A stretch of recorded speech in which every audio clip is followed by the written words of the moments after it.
In the gilded halls of Viridia, where whispers traveled faster than royal decrees, lived Princess Isolde. She wasn't just any princess.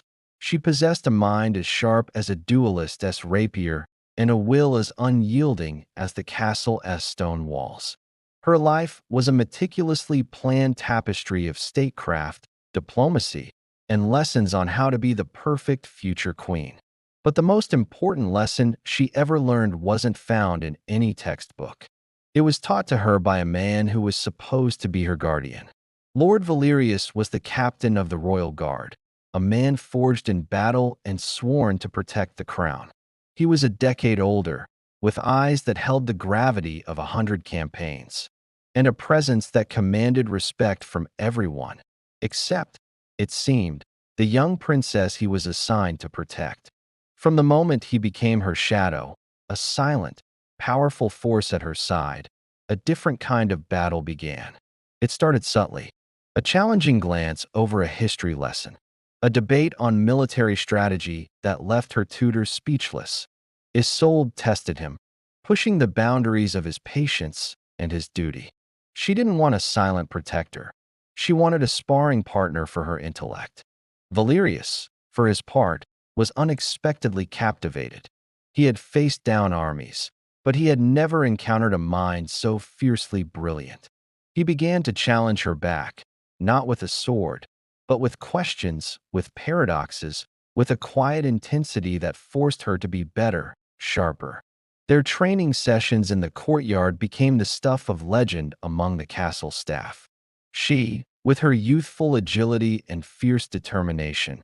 He, with his seasoned strength, always guiding, never overpowering. He taught her how to read an opponent, how to anticipate a move, how to find strength in what others saw as weakness. Their sparring was more than just physical. It was a dance of wills, a clash of two powerful spirits, each refusing to yield completely to the other.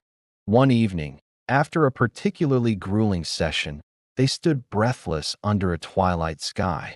"You fight like you're trying to conquer the world, princess," Valerius said, his voice a low rumble. Isolde, leaning on her training sword, looked up at him, her gaze unwavering.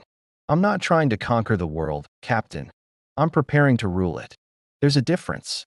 In that moment, the line between guardian and ward, between subject and princess, blurred into something else entirely.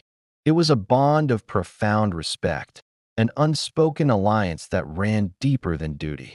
As Isolde grew, so did their connection. Valerius became her most trusted confidant. He was the one she turned to when the pressures of the court became too much, the one who saw the vulnerability behind her regal facade. He saw the young woman who sometimes just wanted to escape the weight of her crown. And she saw the man behind the stoic soldier, a man with his own burdens and a quiet depth of feeling. They never spoke of the current that flowed between them, but it was there in every shared glance, every lingering moment of silence. The day her father, the king, passed away, the kingdom plunged into mourning. But for Isolde, it was a trial by fire. The court was a nest of vipers, with ambitious lords vying for influence over the new, young queen. They underestimated her. They didn't know she had been trained by the best tactician in the realm. They didn't know her greatest ally was the man standing silently behind her throne. In her first council meeting, a pompous duke challenged her authority on a military matter. Before Isolde could even speak, Valerius took one step forward. He didn't say a word. His presence was enough. The duke faltered, his challenge dying on his lips. Isolde gave a small, almost imperceptible nod to Valerius. The message was clear. She was in command, but he was her enforcer, her rock. She ruled her kingdom with wisdom and strength, her reign marked by prosperity and justice. But those closest to the throne knew the truth. They saw how Queen Isolde would often seek out her lord commander, not just for counsel on matters of state, but for a quiet moment in the gardens, for a shared look that spoke volumes.